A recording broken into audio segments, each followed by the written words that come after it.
Who's responsible for orchestrating the Haitian crisis on the Del Rio border? Is it the Biden administration, the Democrats, the Haitians? Could it be the cartels in Mexico? Also, Senator Rand Paul joins me. We're going to talk about General Milley. We're going to talk about Afghanistan and also the infrastructure bill. And I'm going to begin an examination of perhaps the leading American founder, Thomas Jefferson. This is part of my Prager University new series. This is the Dinesh D'Souza podcast.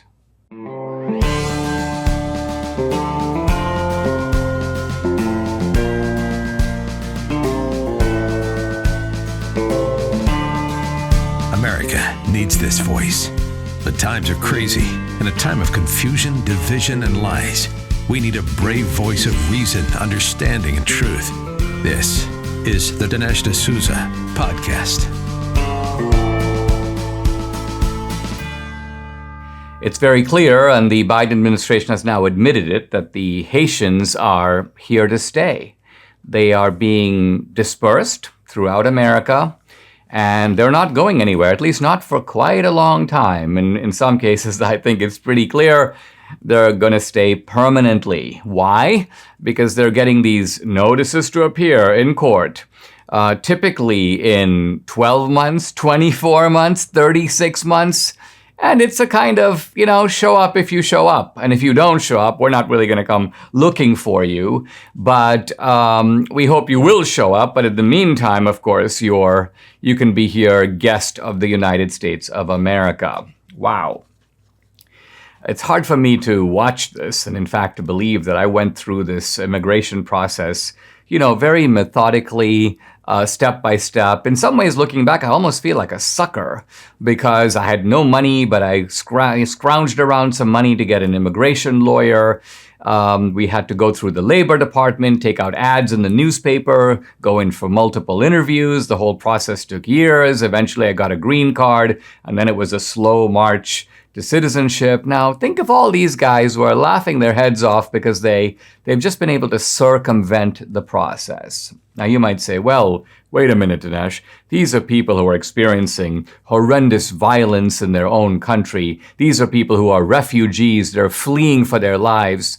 First of all, this is not true. The Haitians aren't even coming directly from Haiti.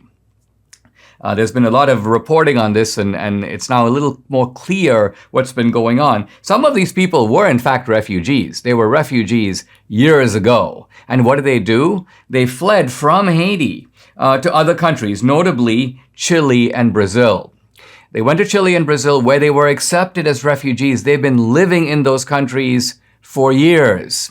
But now, under Biden, they see an opportunity. In fact, one of them even said kind of boldly, Biden invited us. And so they see a chance to upgrade their life from a Haitian in Chile or a Haitian in Brazil to a Haitian in America.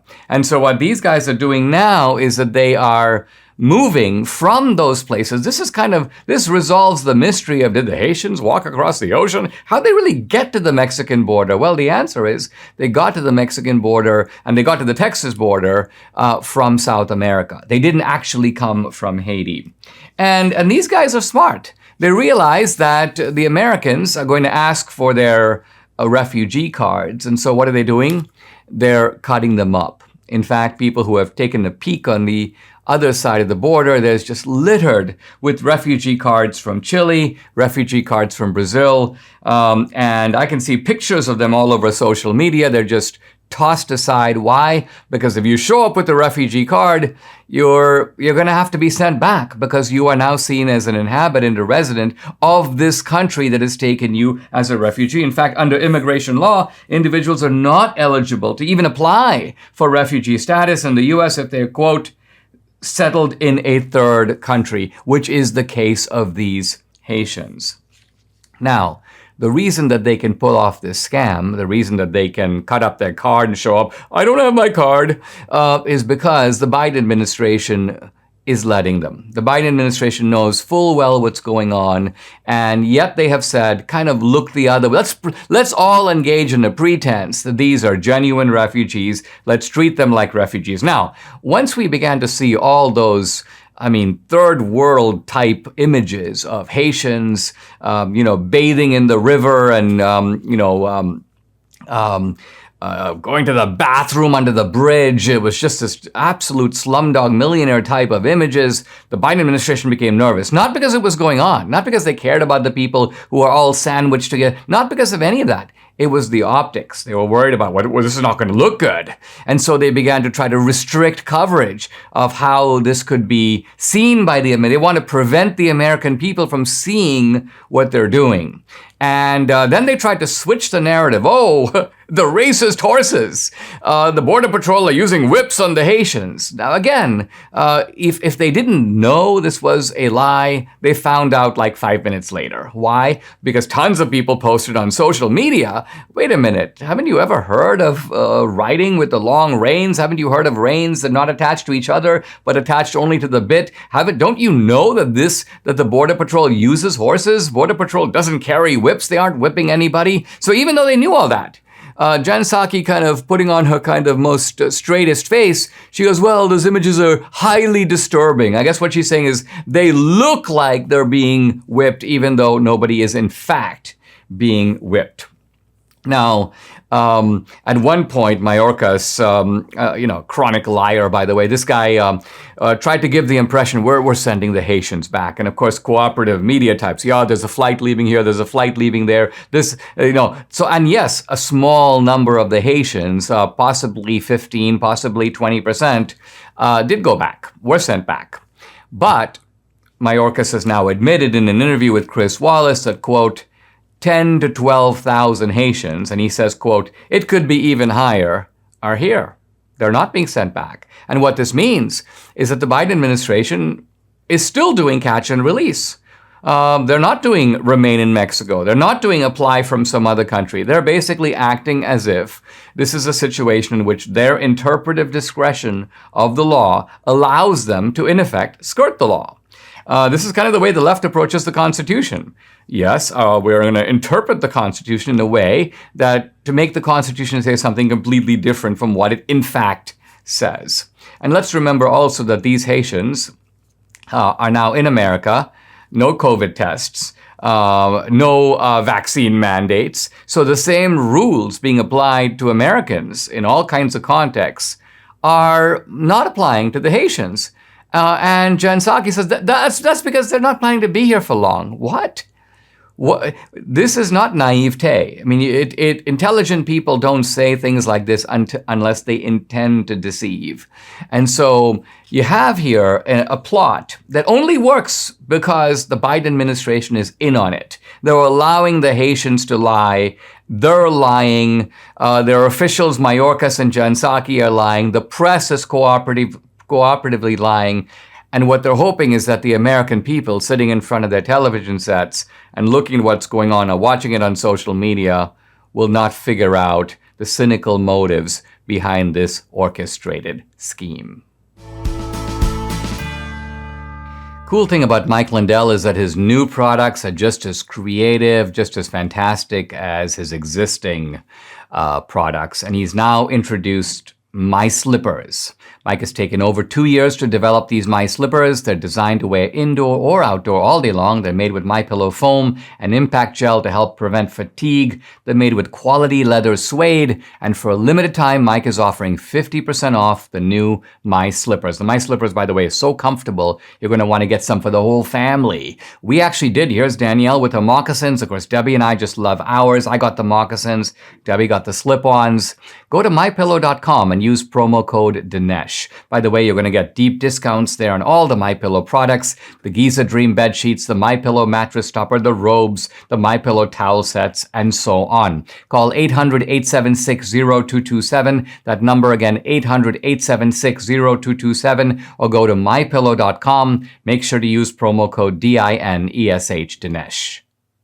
Who benefits from the border crisis in Del Rio? Well, the Haitians benefit. Why? They get to skirt the law. They get to practice a kind of deceit in which they pretend to be refugees, even though they have been, for the most part, for months, if not years, settled in countries like Chile, like Brazil. So they benefit. They now claim their share of the American dream, having jumped ahead of everybody else waiting in the long line. The Biden administration presumably benefits politically. Why? Because it earns the gratitude of all these people. Listen, we've given you special treatment. We've allowed you into America. Who's done this? We've done this. You need to be eternally grateful to us. And long term, the Biden administration, I think, sees this kind of demographic shift in which the country is flooded with illegals as being politically beneficial. More votes for the Democratic Party. I think this is what they care about. They don't care about the Haitians. They're looking to the political gains that might come out of this. But is there another party that benefits? I didn't really think about this until I read an article by this guy, Josh Trevino, who's at the Texas Public Policy Foundation. The article is in American Mind. And here's a guy who goes down to the border, and he's standing at the border. Now, he's not standing at the border in Del Rio. He's standing actually at the border crossing from Mexico, where the Mexicans are coming across. And he's noticing this train of cars and trucks and migrants coming over. And he's standing on what is sometimes called Border Hill. It's called Border Hill because it's a kind of a high point where you can really get a panoramic view of what's coming toward the border from the other side. And he says the one thing missing on Border Hill are Border Patrol agents. There's no one from our side, no officials who are monitoring the situation. And so all those people heading our way are confident that they're going to be able to get across. And this causes him to raise an interesting question. Of course, the Border Patrol has been dealing with the processing of the Haitians in Del Rio. Governor Abbott in Texas dispatched Texas National Guard. And so there's plenty of agents now in Del Rio. And the Del Rio situation has been kind of cleared up, but kind of at the expense of the longer border. And this is, I think, Joshua Trevino's point, is that while everyone is focused on Haiti, the Haitians are coming across in this one point, Del Rio, what you have is essentially an open border at many other points. And so the question being raised by Josh Trevino is, could it be that one of the other beneficiaries unnoticed are the Mexicans, the cartels, the traffickers, or the criminals, all the people who want to come over and have had to face at least some blockage, some processing. But now that the processes are all diverted to Del Rio, hey, this is a great time to skip over and make our way into the interior of the country where we never may be heard from again. Josh Trevino talks to ranchers and people who are seeing this going on. They're absolutely disgusted. They will scream things like, listen, get off my property. If you come back, I'll kill you, and so on. But this is nothing more than an expression of helplessness. Helplessness, why? Because these are Americans who own property down there who have been let down. Let down not by the Haitians, let down not by the Mexicans, not even let down by the cartels, because the cartels don't owe them anything. But they've really been let down by their own country. They've been let down by their own government. And so what's going on here is, and this is Josh Trevino's point, is he says that, I can't be angry at these other people. I understand why the Haitians are doing it. They're being rational about it. I also understand why the cartels are doing it. They're being rational about it either. Also, and then he says, and here's the only part where I disagree with him. He goes, the only irrational actors in the system are us. Now, he's assuming that the Biden administration is irrational because it's looking out for the national interest. And by that criterion, yes, they are irrational. But what if they're not looking out for the national interest? What if they're looking out for their own partisan political interest? What if they want the remaking of America? What if they want to swamp the Republicans, particularly in close states where they have to fight for elections when they can otherwise engineer a demographic shift where they've got basically a built-in advantage? In that case, the Biden administration is no less rational, which is to say no less cynical than any of the others.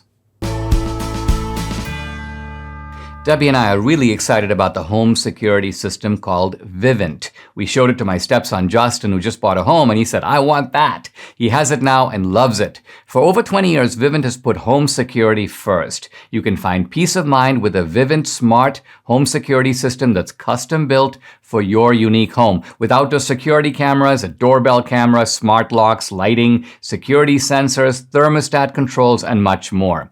Don't take our word for it. Both USA Today and US News picked Vivint as 2021's best overall home security system. And TechCrunch says, don't do it yourself. Your smart home security system, the pros at Vivint are totally worth the cost. Vivint's renowned Doorbell Camera Pro not only notifies you when packages arrive, when it spots someone trying to take a package, it activates an LED ring and speaker letting potential thieves know they've been caught on camera, sending them running. Vivint is giving my listeners up to 6 months of free monitoring. If you go to vivint.com/Dinesh, go to that's VIVINT.com/Dinesh, or you can even call them at 1-855 Vivint 0 and use our promo code Dinesh. Once again, that's 1-855 Vivint 0. Use promo code Dinesh.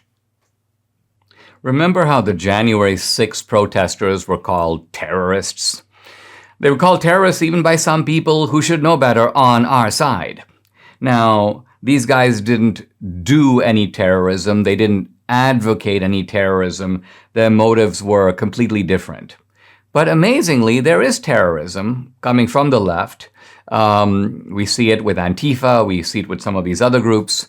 We also see an increasing respectability for the advocacy of terrorism, even in other areas. And I noticed this recently from two places, one the New Yorker and the other the New York Times, both featuring interviews or commentary on a book by a Swedish climate activist. This guy's name is Andreas Malm, M-A-L-M. And he is the author of a book with the rather surprising title, How to Blow Up a Pipeline. Now, this guy was recently interviewed by The New Yorker. And he basically says, yeah, there's this climate meeting coming up in Glasgow at the end of October. But he goes, we can't really rely on these sorts of conversations, discussions, resolutions, agreements. He goes, we need to start blowing some stuff up. Now, he's careful to say, I'm not talking about blowing people up. He wants to blow up only property. But he says, by and large, anything that emits carbon can and should be blown up. Quote, I'm in favor of destroying machines, property, not harming people. Now, let's quote him. Damage and destroy new CO2 emitting devices. Put them out of commission, pick them apart, demolish them, burn them, blow them up. Let the capitalists who keep on investing in the fire know that their properties will be trashed.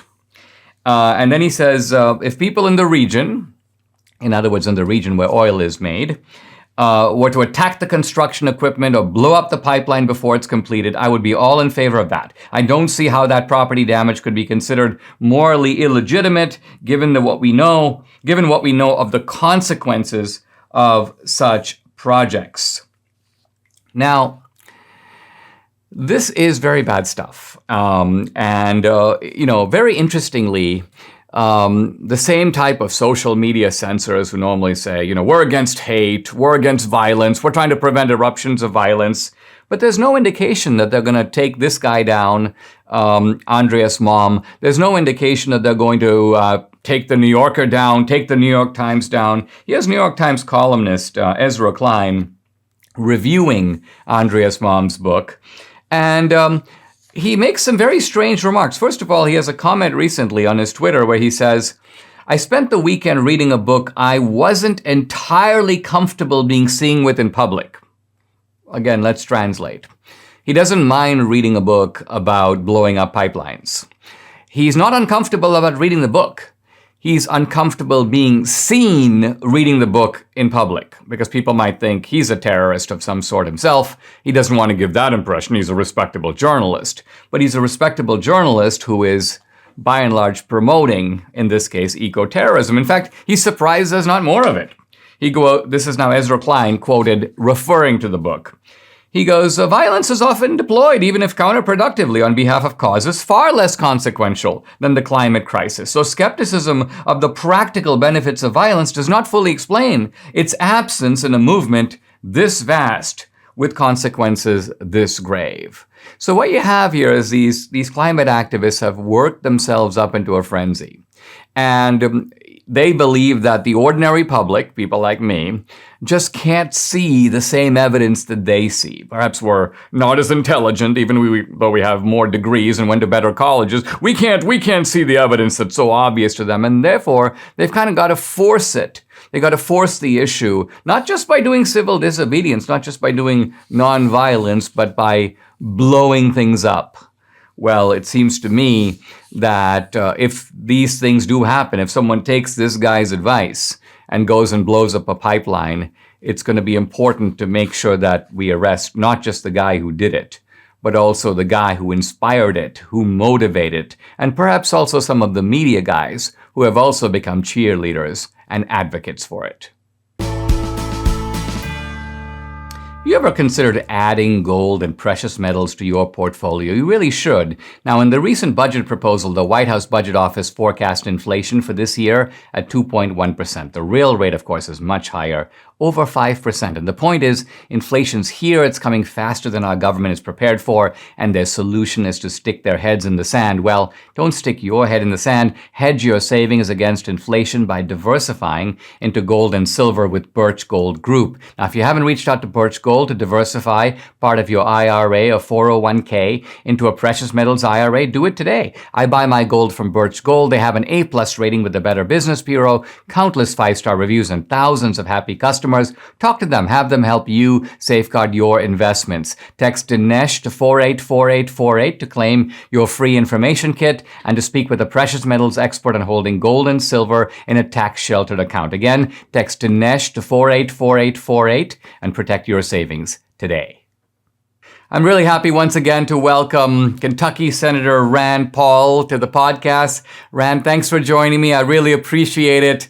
Let me dive right into General Milley's testimony today, because we had gotten the impression from the Woodward book that Milley regarded Trump as being, out of control, and therefore he took two actions. One, essentially established a chain of command in which any nuclear decisions would have to go through him. And two, he called his counterpart in China, General Lee, and essentially said to him, listen, if there's any attack coming, I'm going to give you the heads up, and I'm also going to give you the heads up in the future. Now, today, General Milley kind of sung, if I may say so, a different tune as I heard it, in which he was saying basically, no, this is just a routine clarification of who's in charge. And I know that Trump isn't going to attack China. I was merely conveying that intention, the president's own intention, to my counterpart in China. Now, what do you make of this apparently new framing of the Milley story? I think to get to the truth of the matter is difficult. Do we take him at face value, what he's saying now, or do we accept what the Woodward book is reporting as his point of view? Now, obviously, Woodward is, very good at gossip. So there's a lot of gossip in Washington. He wasn't privy to any of this. He's hearing it all secondhand. So I think you do have to take with a grain of salt the things that are in the Woodward book, because they are basically glorified gossip. But they're worrisome enough that Milley should be asked. And if Milley was working for me and I was president, I would have brought him in and I would have asked him to respond to questions under a polygraph. Because I think the idea that he would actually go outside the chain of command and warn the Chinese that, if I'm going to prevent anything like a nuclear launch, that might happen from President Trump. By saying things like that, you could actually cause an accidental nuclear war, because you could have the Chinese then so jumpy that a civilian launch of a satellite or some sort of launch into space might be misinterpreted, because the general saying, wow, our president's such a loose cannon, he might attack you, but I'll try to stop him. That would be actually putting the Chinese into a position where they think, oh my goodness, anything launched into space might be an attack. It actually might set off an accidental nuclear war. Not to mention that in our country, it's very important that we have civilian control of our army and our military. So I was very worried by that report. But once again, everybody deserves a chance to defend themselves. I guess unless you're a lieutenant colonel and the military says you cannot question the chain of command with regard to the withdrawal in Afghanistan that was so catastrophic. So it seems to be sort of a different standard for General Milley than it is for the lieutenant colonel, who's being drummed out of the military now. Let's turn to Afghanistan for a moment, because it seems now that General Milley, General McKenzie, it was the view of the top generals that the United States needed to manage this differently, that they did not agree with Biden's kind of precipitous, let's get out of there kind of overnight decision. Biden had said a little earlier that that he was not aware of anybody at the top brass giving him advice counter to what he in fact did. Do you think this is just a case where Biden's neurons are not on full firing and he just forgot that he had gotten this advice? Or do you think that that maybe he didn't get the advice somehow? I think many of the generals at this level are very much political animals, and I do think that they're covering up for maybe one of the worst military decisions to come down in a lifetime. Evacuating Bagram Air Force Base before everyone had gotten out of the country was a terrible military blunder. I doubt that originated with civilians or with Biden. I'm thinking the decision to leave Bagram Air Force Base prematurely was purely a military one. And in the end, it may have cost the 13 lives because they were trying to defend a municipal airport instead of trying to defend a military airport. The military airport, had reinforced concrete at the entryways, had a big, huge line of sight. You could keep people away. Guarding the municipal airport was a really, really rotten, bad decision. That I think was made primarily by the military. And then in their haste, this may have come from Biden himself, but in their haste to save face over losing the 13 soldiers after making the terrible decision to leave the Air Force Base, they then launched a deadly missile strike on civilians. And I think that was done in haste to save face. And they acted in a rash manner without fully looking at the details. But I have a suspicion that may have come from all the way up to Biden because, during the Obama days, the drone strikes, he authorized every one of them individually. So it's not out of the question for the media to be asking Biden, did you specifically and personally approve this strike? I have a feeling he may well have. What do you make, Rand, of this Marine Lieutenant Colonel Stuart Shaler? This guy, apparently maybe a little rashly says, I'm demanding accountability from my superiors. Maybe he spoke out of turn, but apparently this guy's now in the brig. He's locked up awaiting trial. Meanwhile, all the top guys who managed this sort of absolute disaster, as you describe it, don't seem to be having any accountability. Are you disturbed by the fact that we're seeing accountability at the micro level for a guy who goes, what's going on, and no accountability for the very guys who blew it? I think questioning the chain of command and questioning the wisdom of something is something you would want your junior officers to do. If we're going to put them in prison or dismiss them or court-martial them for questioning the decision-making, I think we'll have a lot less of people trying to get to the right solution and just being quiet because they're afraid of what will happen. Putting him in a brig, though, or putting him in a jail cell is an incredibly bad form. I think incredibly detrimental to morale in the military, and I think the wrong thing to do. If you say that you cannot say that in the military, my understanding is that you might resign your commission, you might leave the military because you're unable to accept that that was good advice and you want to be able to criticize that. But putting somebody in jail for that or court-martialing somebody, I think is inappropriate. And I think it's going to lead to a lot of loss of morale throughout the ranks of the military. I mean, it seems there's a key difference between a guy countermanding a command and saying, I won't carry it out. That's not what this guy was doing. It was after the fact that I think he realized that the whole country can see this is an abject disaster. And he was just saying, who made these decisions? Who's accountable for it? And you're basically saying that in this circumstance, let's at least let the guy speak his mind and don't necessarily penalize him in this way for it. Yeah, and it's an over-the-top kind of response, theatrical and bad theatrics, as far as I'm concerned, to actually put him in the brig. That is beyond the pale. A guy who served 17 years, a guy by all accounts and by all those who know him well is a great patriot and loves his country, and did this at his own peril to his career to speak out. But I think he was so affected by 13 young men and women dying based on really, really terrible, rotten military decisions at the top. And there are complaints by a lot of officers in that level, lieutenant colonel, people who are saying the people rising to the top are not rising to the top because of skill. They're rising to the top because of political wokeness, because of left-wing politics, because of, by not having an original thought in their head the entire time they're there and not offending anyone, they rise to the top. But they may not be the best people to be making decisions when we have to actually be in a military or a warlike situation. When we come back, I want to ask Senator Rand Paul about domestic politics and focus on the infrastructure bill.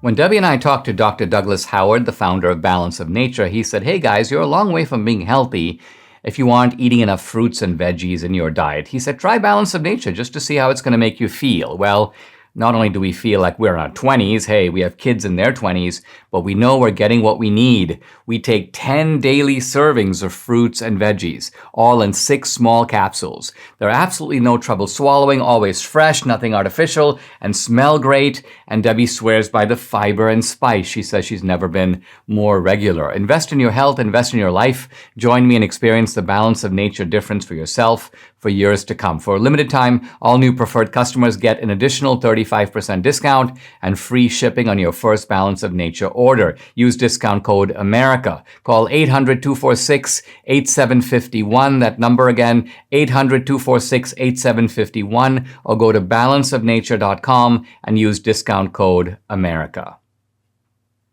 I'm back with Senator Rand Paul. We've been talking about foreign policy, but I want to pivot to domestic policy. Rand, you got these 2 gigantic infrastructure bills, kind of one, the small elephant, or maybe the big elephant and the bigger elephant, the $1.5 trillion bill, and then the amorphous $3.5 trillion bill. Tell me what's happening with these 2 bills. It appears that Pelosi has now pivoted to a stance in which instead of hitching the 2 bills together, she's moving just the smaller elephant, if you will, forward, recognizing perhaps she doesn't have the votes for the bigger one. What's your take on where all this is going? I think it's sort of a sign of the times, but a bad sign that we now consider $1.5 trillion to be a smaller, more reasonable bill. All of this is borrowed. We're borrowing money at an alarming clip. We're borrowing more money as a percentage of our GDP than we've ever borrowed in the history of our country. So there will be ramifications to this. And what we're looking at now is maybe $5 trillion worth of debt this year. Nancy Pelosi said all along it's sort of 2 for 1. You get both or you get none. She's tried to play that gambit. It's still going to play out. And I think there will be 2 bills. But there will be some less spending than what they expected. I think the $3.5 trillion bill will be smaller, but I think the smallest it could possibly be would be $1.5 trillion. So you add the 2 together, $1.5 trillion for infrastructure, another $1.5 trillion for fake infrastructure. But you also had about $2 trillion earlier in the year for COVID. And so really we are looking at $4 to $5 trillion more than we normally spend. People have to realize that our normal spending is $1 trillion short. So we have an institutional, every year sort of there for basic things that government does of $1 trillion. Now we're adding another $4 trillion that we don't normally have in the budget. So that's getting up to 5, maybe more than $5 trillion deficit. There will be ramifications. The number one and key ramification is inflation. So it's sort of a bait and switch. The Democrats are going to offer free stuff to everyone. Free college, free daycare, free cars, free electricity. And yet, in the end, it's not free because the prices will rise and you'll pay for it through inflation. Some people will pay for it through higher taxes. Some people will pay for it through unemployment as the economy weakens under the burden of the new taxes and the inflation. So there's a lot of ways people are going to pay for this, and it won't be free. And in the end, people will look back and say, boy, why am I not any better off than I was before, even though I supposedly have all this free stuff? So I think we need to fight this tooth and nail, and we need to make sure we remind people there really is nothing that's free in life. You only get things through hard work, and the government offering you free things in the end is a bait and switch. What about the Biden administration's overall spending strategy here? When you listen to them, they seem to essentially have set economics to the side, and I say that because you'll hear phrases where even Pelosi will say things like, "Well, I don't really want to talk about the numbers. We're kind of talking about people," or this idea that this doesn't really cost any money because, after all, we've got a tax plan to raise taxes to pay for it. So somehow, if you're paying for it through tax increases, that this is a net zero. We don't need to worry about the impact on the debt. What do you make of this kind of almost uprooting of the public debate from the kind of normal types of economic conversations that I at least am familiar with having in this country over the past several decades? It's completely dishonest. They're just lying to the American public. What they do to have any semblance of saying that this is paid for is they'll institute a program like free community college. And they'll say, oh, we're only instituting it for 2 years. Well, the history of government is when you institute an entitlement, it never goes away. But if you say, oh, we're only paying for it for 2 years and it's paid for by raising the corporate income tax, it looks like it's true. But what about the next 30 years that we have free community college? Because it's never going away and they don't want it to go away. But they play funny games with the budget to say, oh, it's paid for, when in reality, it becomes an entitlement, it's never paid for, never is removed. Part of that's because it's easier to give people free stuff than it is to take it away. Once people get used to free community college, who's going to be the big bad, Republican that says, I'm going to get rid of free college? So we need to have this bigger debate, have it up front, that nothing in life is really free. You cannot give something to someone without first taking it from someone else. And that's what's going to happen. We'll take it from other people. We'll pay for it through rising prices. But ultimately, we could pay for it in a big way by destroying the currency of this country. And there are times in which you create so much currency, you create so much debt that you actually destroy the currency. That's what's going on in Venezuela. Now, people say, oh, we're not Venezuela. But even great countries can destroy their currency. And I do worry about printing so much money, borrowing so much money in such a short period of time that we actually could threaten our currency. Do you think that the Biden people are worried that there are storm clouds on the horizon for next year, the midterm? And so their idea is, look, we've got a little window of opportunity here over the next few months. Let's kind of go all out. Because you get the feeling that from the border policy and across the board, these guys don't seem to be worried about offending the American people. They seem to, COVID requirements for all of you, but we're going to let the Haitians in without even so much as a COVID test. There's a brazenness to what they're doing that appears to be politically indifferent to the kind of backlash that you might normally expect from this. Do you agree? Yeah, and I think they've gone so far to the left and they have people pulling and tugging them that are so far to the left that they've lost tune of what middle America is like at all. So I would say that most people in our country, and this includes even suburban voters that have been trending Democrat, if you ask them, do you think we should defund the police department, have no police? I think that polls at about 15% of the public for that. And yet that's been at the tip of the tongue, the tip of the spear for the left for the last year, that we don't need any police. If you ask middle America or even suburban America, do you think a 6'4" boy should get to play girls' sports and run in the girls' track meet?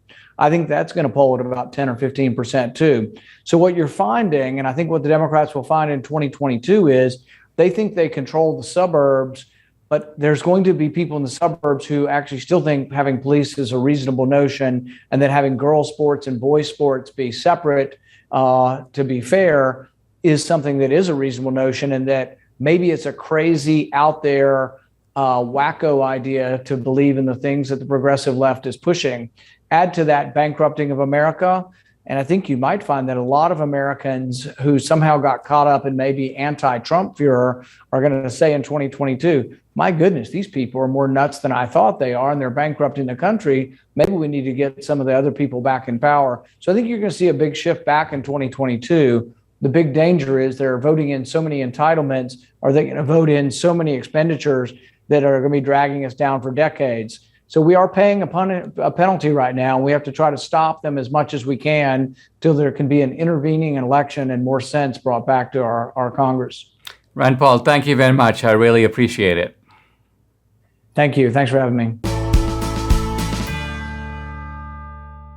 If you're thinking of replacing your carpets due to pet stains and odors, you got to try Genesis 950. The reviews are amazing. This is one product that actually works. Now, with water, it breaks down the bonds of stains and odors so they are gone for good. Its antibacterial component removes pet odors from carpet and padding. It can be used in a carpet cleaning machine, and it's green, so it's safe for your family and pets. Genesis 950 is made in America. 1 gallon of industrial strength Genesis 950 makes up to 7 gallons of cleaner. But Genesis 950 is also great for bathrooms, floors, upholstery, and grease stains. Debbie uses it to clean everything, and when I got one of our white chairs kind of dirty, Debbie sprayed Genesis 950 and it took it right off. Genesis 950 has great customer service. Order 1 gallon direct at genesis950.com. You'll get a free spray bottle, free shipping, and a $10 coupon using the code Dinesh. That's genesis950.com. Coupon only available for 1 gallon purchase. Genesis 950. It's much cheaper than replacing your carpets or your furniture. A January 6th defendant has died. This is John Anderson, 61 years old. Died in the hospital.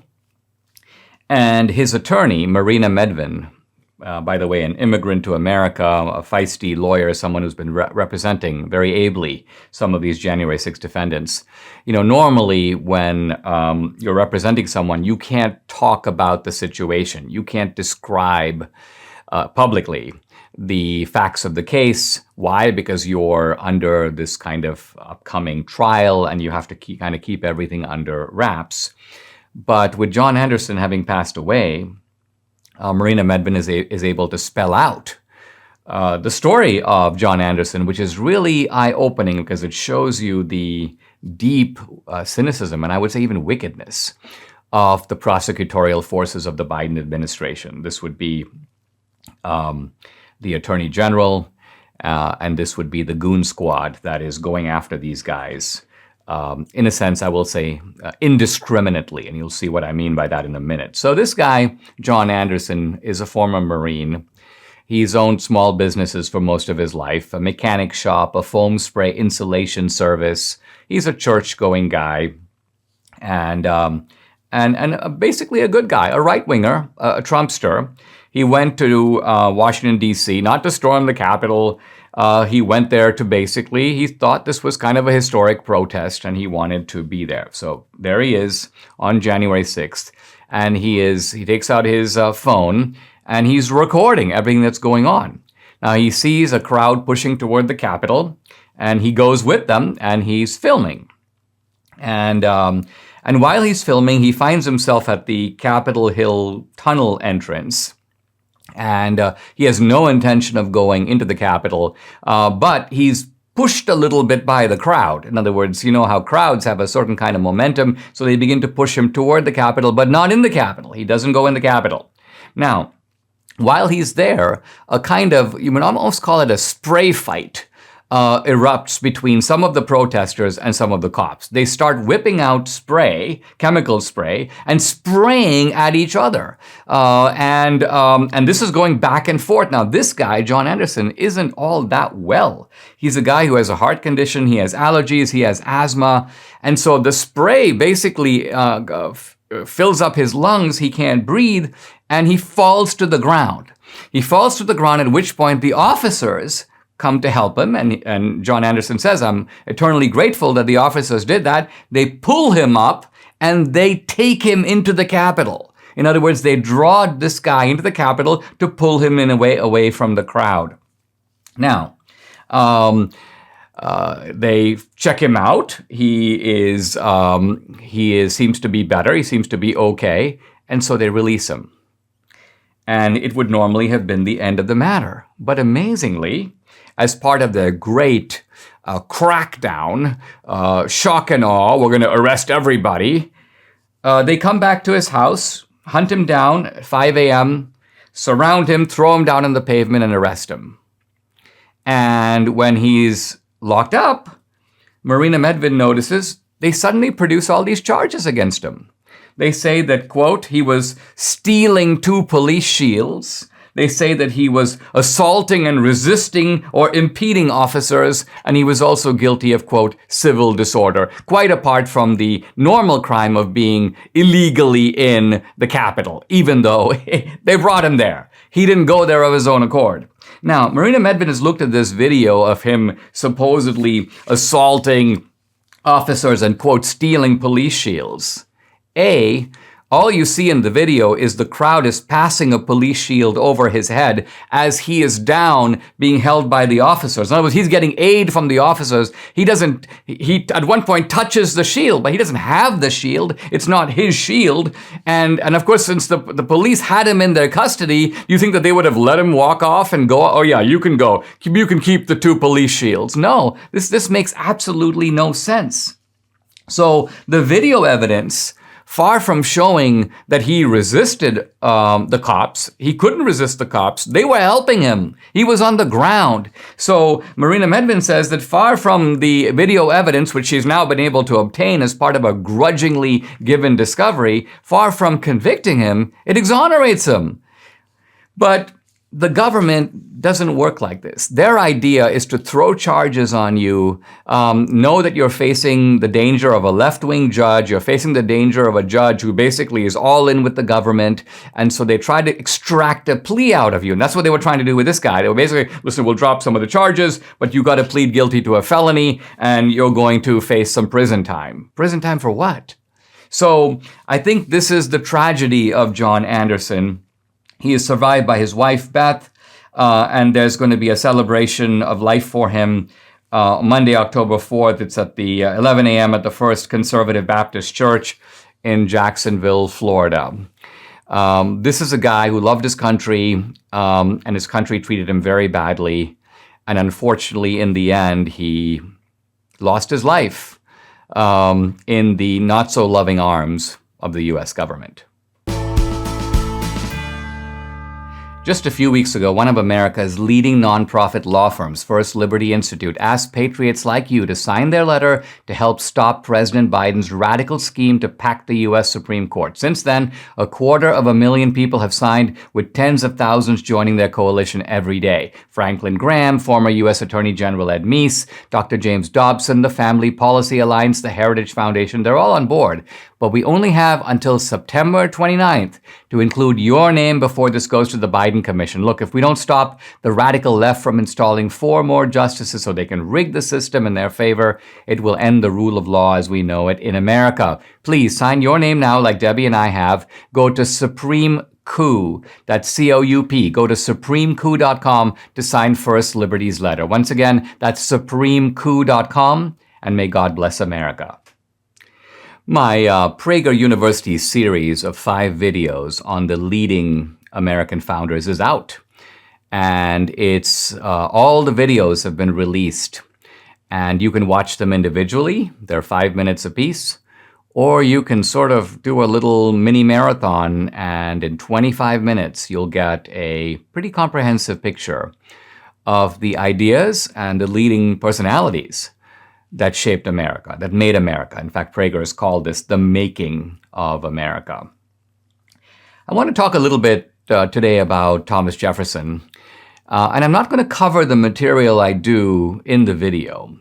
The video itself is an exploration of this question, namely, what did Jefferson mean by equality? What is the meaning of the Equality Clause of the Declaration of Independence? All men are created equal.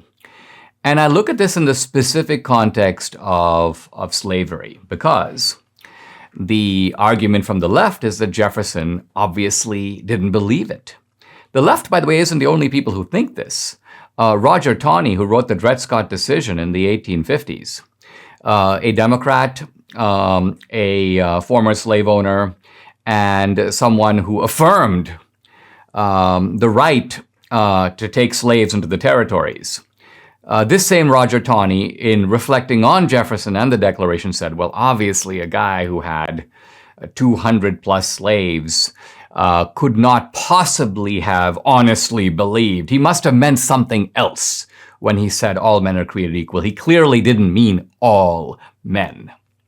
Now, I focus on this issue in the video. But I thought I would speak today a little bit about Jefferson the man, because I'm going to talk about Jefferson's views on race, Jefferson's views on slavery. But before I do that, give you a sense of who Jefferson was.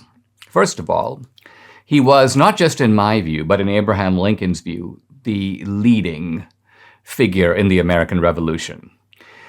I think Lincoln would have admitted that Washington led the revolution in a military sense. But in terms of speaking for the revolution, articulating the American Revolution, saying what it means, nobody did that more than Jefferson. Madison was responsible for the political maneuvering that got the Constitution through. Franklin was a kind of elder statesman.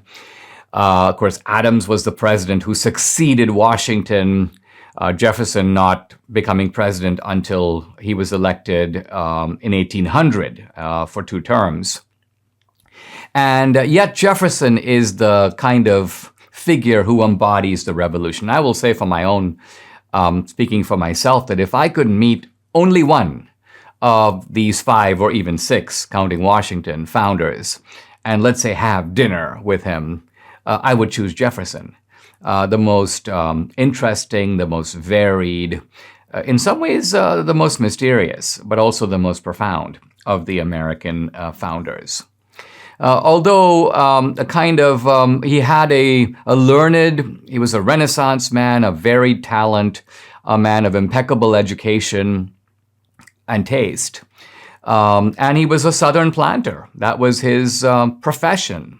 He was a farmer with a plantation, Monticello, with at varying times fairly large numbers of slaves on it. And yet, by temperament, he was a Democrat with a small d. And by that I mean he hated the idea of countries composed of 2 classes of people.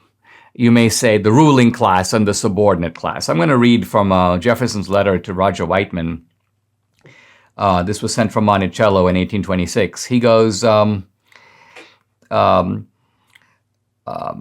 he is denouncing the view that I'm about to describe. What is that view?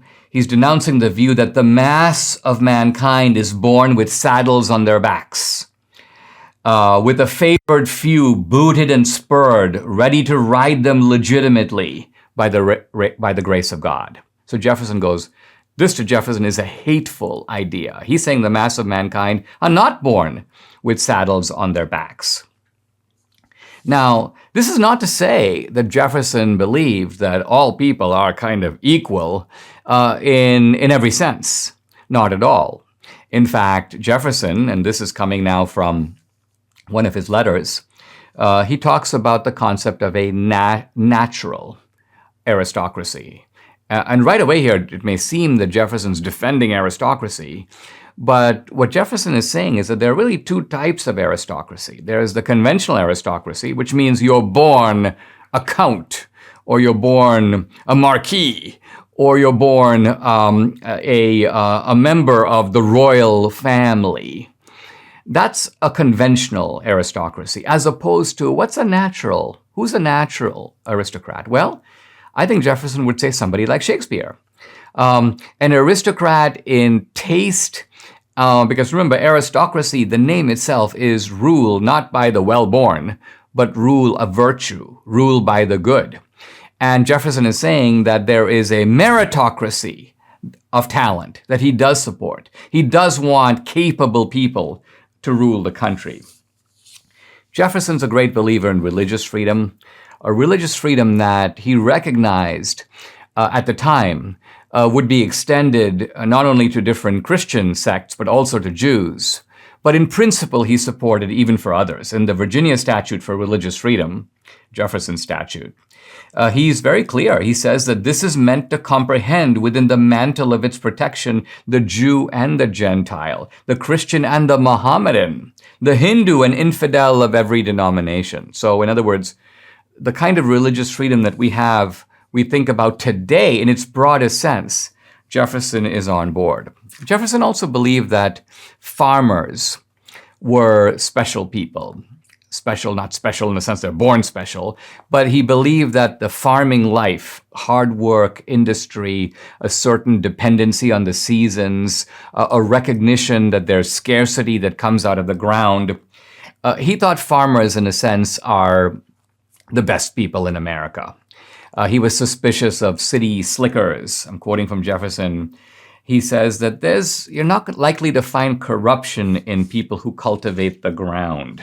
He goes, what you're getting from them most likely is a spirit of fierce independence. And now I want to just quote a line here before I close. Dependence, he says, begets subservience and venality, suffocates the germ of virtue, and prepares fit tools for the designs of ambition. What he's saying is that he wants in America to have self-reliant people who are not easily reduced to servitude and to slavery. So you see here that Jefferson is well aware that the great enemy of freedom is slavery.